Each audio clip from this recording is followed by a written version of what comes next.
6 de la mañana, 59 minutos. Y este año que está por terminar culmina en medio de una polémica que se ha generado por la posición y la exigencia de diputados y el propio dirigente de la coalición Vamos, Juan Diego Vázquez, que ha hecho duros cuestionamientos sobre la forma en que se han distribuido dineros o fondos del Estado a algunos municipios. No solamente la exigencia de transparencia en este sentido, se está pidiendo transparencia en la distribución de estos fondos, ahora se está pidiendo transparencia también en las compras que hace el Instituto de Mercadeo Agropecuario a distintos proveedores. Se está pidiendo también transparencia de este tipo de compras. Ayer el presidente de la República no solamente hablaba de la situación que se ha generado, el Contralor también hablaba, y de hecho las declaraciones del Contralor generó otra reacción de los representantes de Vamos. Yo quiero agradecerle esta mañana a Yanin Prado, diputada y que en el periodo pasado fue la presidenta precisamente de la bancada de Vamos. Diputada, le agradezco este enlace y que saque el tiempo para nosotros para conocer la posición de ustedes. Una semana, han sido prácticamente 3 semanas de controversia en medio de los esfuerzos que se han hecho por transparentar cómo se manejan los fondos públicos.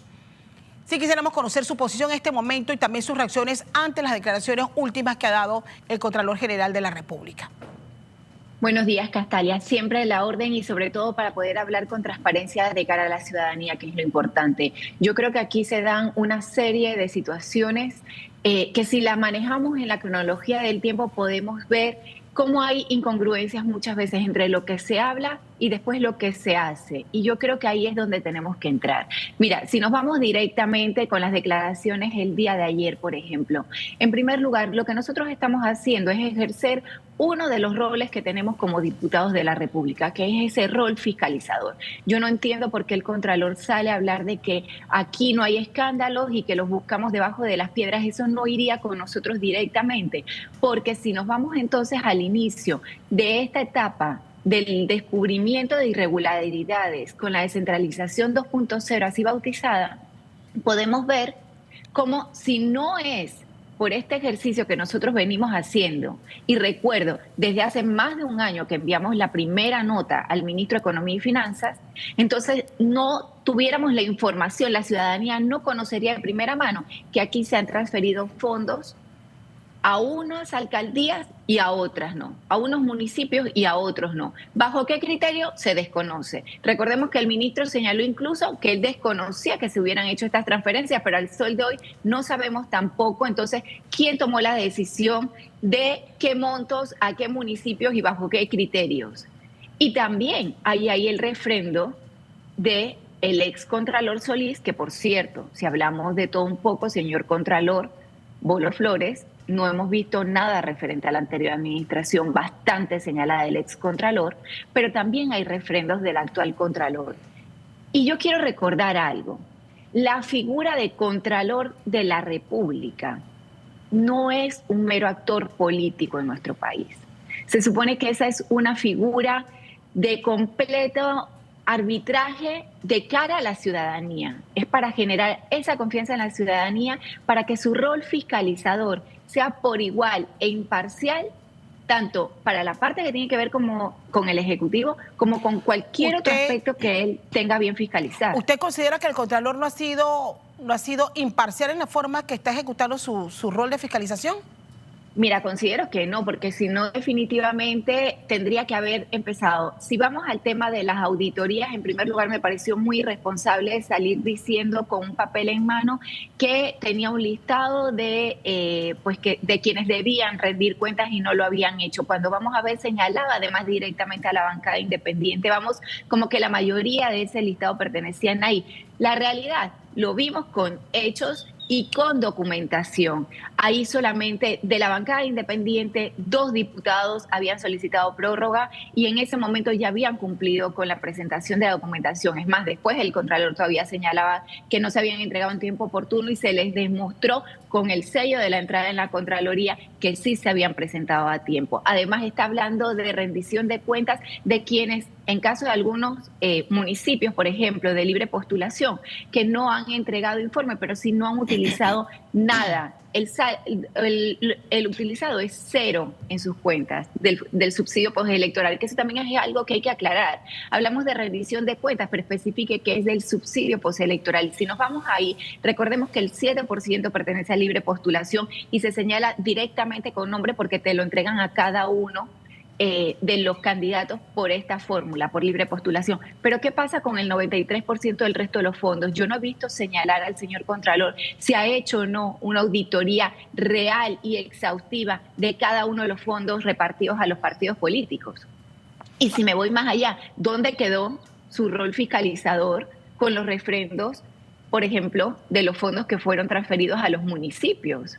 Entonces yo creo que aquí, como señalo, hay con hechos cosas que nos demuestran que esto no debe ser. Y si nos vamos a hablar del tema concreto de Lima, yo creo que es un tema que tiene varias aristas. Aquí no se trata de nada personal, pero tampoco considero que la forma de, digamos, de rufiar de algunos funcionarios del Estado, que pareciera ser normal últimamente, sea realmente lo que aporte, primero, valor al cargo que están desempeñando y segundo, que fortalezca ese diálogo pues con respeto que la ciudadanía merece también. Ustedes están pidiendo específicamente a Lima qué información, diputada. Mira, Castalia, solicitamos información de los productos que se están distribuyendo dentro de la canasta navideña, específicamente en tema de los jamones, para tener constancia realmente que se haya cumplido con los productores nacionales, pero también, por ejemplo, con el tema del azúcar y de las roscas navideñas. ¿Y tiene que ver algo con el Contralor? Bueno, entendemos, claro que sí, que de alguna manera el Contralor ha estado vinculado con estas empresas. Por ejemplo, el señor Contralor señala que él no tiene ningún conflicto de interés ni con esto ni con la ley del bioetanol, pero yo quisiera saber si, hablando de tanta transparencia y rendición de cuentas, a diferencia, por ejemplo, de esta diputada que ha presentado declaración de bienes patrimoniales y declaración de conflicto, y que incluso, pues por mi rol en algún momento anteriormente dentro de la empresa privada, por ejemplo, participé como empresa de construcción, asimismo me abstuve, por ejemplo, en el proceso de votación de la ley de interés preferencial. Entonces yo quisiera ver que también el Contralor hubiera hecho esto mismo, ¿no? Bien, voy a aprovechar. Lo que pedimos son las cantidades. Ok, voy a aprovechar precisamente. Ayer el Contralor de la República, en la conferencia de prensa que dirige todos los jueves el presidente de la República, se refirió al tema del etanol y precisamente a los cuestionamientos que se dan en torno a la posibilidad de que la industria a la que él representa pudiese entrar en el negocio del bioetanol. Ahora el bochinche es que hay un negociado en el etanol porque resulta que el Contralor de la República que les habla es accionista importante de una de las 4 centrales azucareras del país. Como ya lo acaba de decir el presidente, aquí no hay una caña para etanol. De lograrse los cambios que se requieren en la ley, que será presentada, me imagino, en los primeros días del mes de enero, se habrá un foro abierto. Pero lo que se está tratando de hacer es que la caña que existe hoy día es para azúcar y seguirá siendo azúcar. Nunca vamos a desviar la alimentación del país por hacer un producto otro que no sea el tema de alimentos. Una vez tengamos eso cubierto, habrá que invertir en casi 20.000 hectáreas nuevas para poder suplir la necesidad del tema del etanol. Mira, yo creo que hay muchas leyendas porque este gobierno se ha caracterizado, porque aquí no hay escándalos. Aquí no hay un escándalo de corrupción, pero entonces lo buscan por debajo de las piedras, porque algo tienen que decir. Bien, hay 2 cosas aquí. Uno, esperar que el proyecto llegue a la Asamblea. Ya el diputado Cedeño ha dicho que realizará un amplio debate con todos los sectores para determinar la conveniencia o no de que se apruebe la llegada de esa industria al país.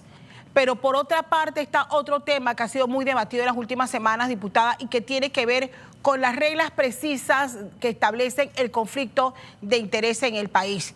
Hay algunos que consideran que no habría conflicto de interés porque no es un negocio per se del gobierno con la Contraloría.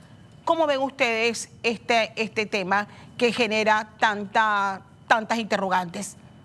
Mira, para mi interpretación personal, definitivamente no pudiéramos castigar un sector solamente por decir que el contralor, por ejemplo, tiene ese rubro. El contralor puede tener otros rubros de negocios porque también viene de la empresa privada previamente antes de ser contralor. Eso no creo que sea el tema del conflicto de interés.